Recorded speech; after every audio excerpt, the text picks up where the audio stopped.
Hi there. Welcome back. Here we are on a Monday. Today we're going to be taking everything we've talked about for topic 14 and combining it all together. We are talking about linear equations again, but I want you to notice that instead of it just saying y equals mx, it says y equals mx plus b. So the key concept for today, the equation of a non-vertical line, so remember a line that doesn't go up and down, that has an undefined slope. The equation of a non-vertical line can be written in the form y equals mx plus b, where m is the slope and b is the y-intercept. We've talked about slope separately, and we've talked about the y-intercept separately. Now together, we're combining it into this nice little equation, y equals mx plus b. And again, they're just showing us that m is the slope and b is the y-intercept. It goes on to say that an equation written in the form y equals mx plus b is in slope-intercept form. You can use the slope-intercept form to write and graph the equation of a non-vertical line. Go ahead, take out your topic 14 vocabulary sheet and copy down the definition for slope-intercept form.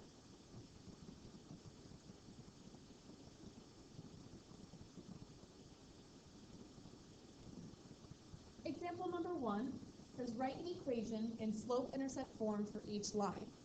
So we need to examine each of these equations, or each of the graphs, find out where the y-intercept is, what the slope is, and then write a graph equation.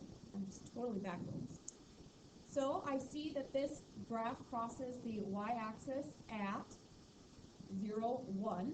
So my y-intercept is going to be equal to 1.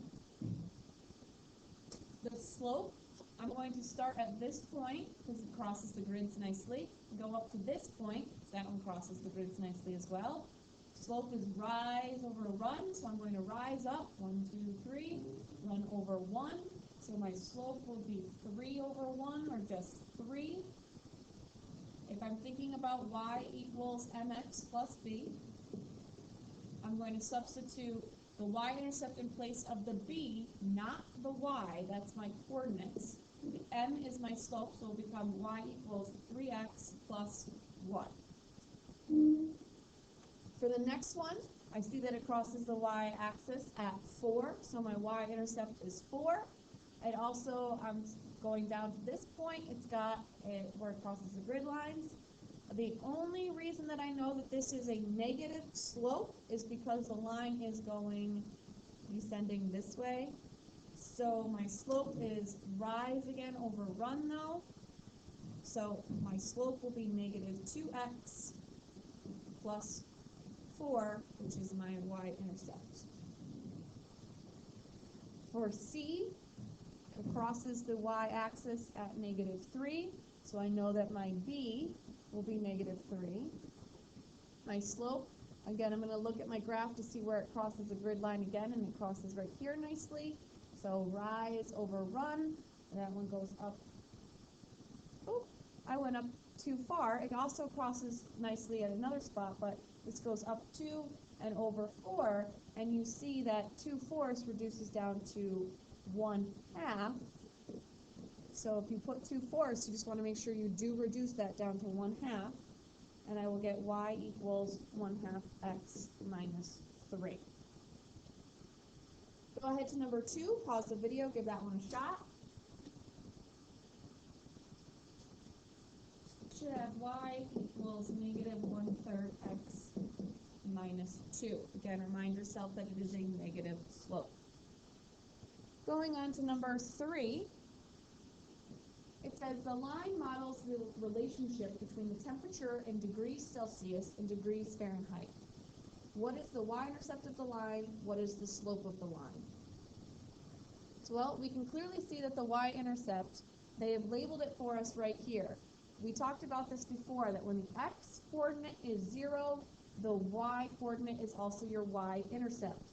So your y-intercept is going to be 32. Which is the same thing as your b. So b is 32, or the y-intercept is 32. It's the same thing. The slope, we have to do a couple calculations here to calculate what it is.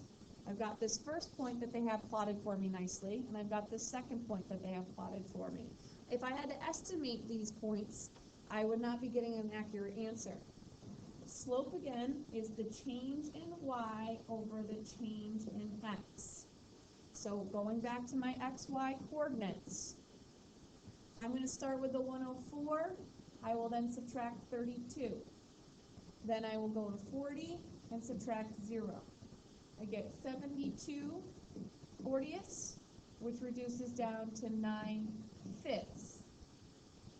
So my slope will be 9/5, and my y-intercept is 32. I can put those together to now write an equation of y equals 9/5 x plus 32. Number 3 continues on to the next page. It says the line is the graph of the equation y equals 9/5 x plus 32, where x is the temperature in degrees Celsius, and y is the temperature in degrees Fahrenheit. Find the Fahrenheit equivalent for 18 degrees Celsius. They told me that x is the Celsius and y is the Fahrenheit.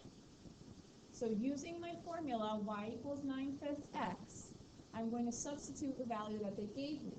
They gave me 18 degrees Celsius, which is going to go into place of the x.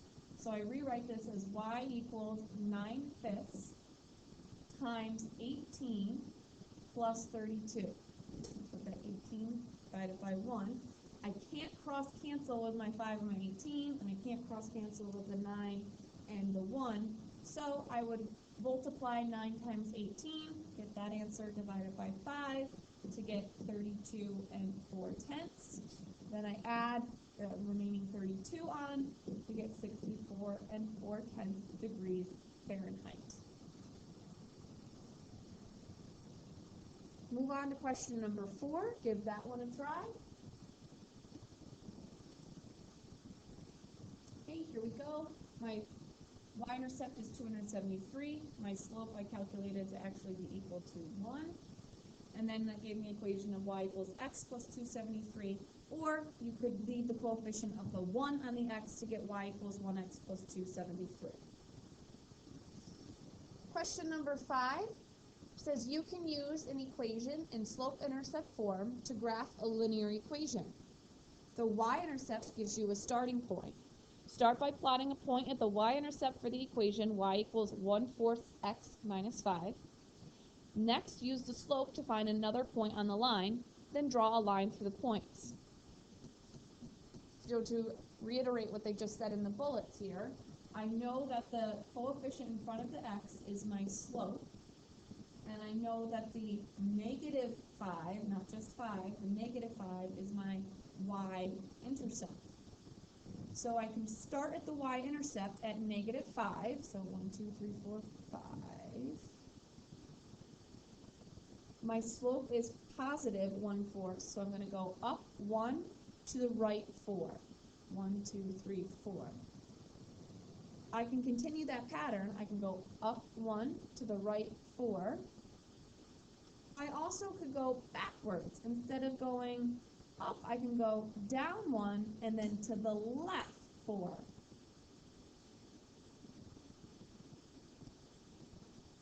Then I would want to connect those points. Again, extend your line past the points that you plotted.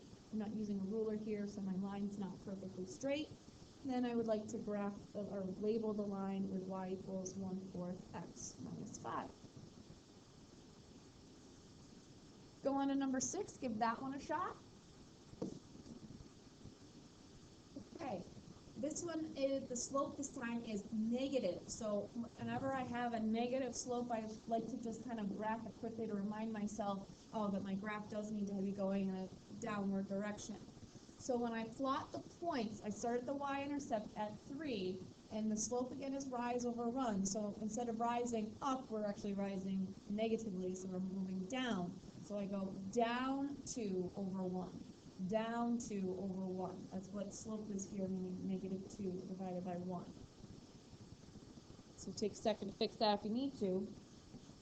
And then the key concept, again, kind of summarizing everything we've talked about, it says equations in the form y equals mx plus b and y equals mx are both examples of linear equations, meaning both graphs look like lines. The characteristics for them are similar, that with y equals mx, your slope is going to be m, and y equals mx plus b, your slope is also the m. The y-intercept in y equals mx is always 0 because there is no extra constant being added on there. And the y-intercept formula for y equals mx plus b, though, that b is being added on. Change in y and change in x is constant. That is the same for both of those. Again, that is your slope. Same thing. And it shows a proportional relationship between x and y. Yes for y equals mx. No for y equals mx plus b. It's yes for y equals mx because the y-intercept is 0, meaning it always goes through the origin. And since y equals mx plus b does not always go through the origin, then it is not a proportional relationship. Thanks for watching. This will be the last topic for this. We're going to move on to problem solving and review. Have a great day.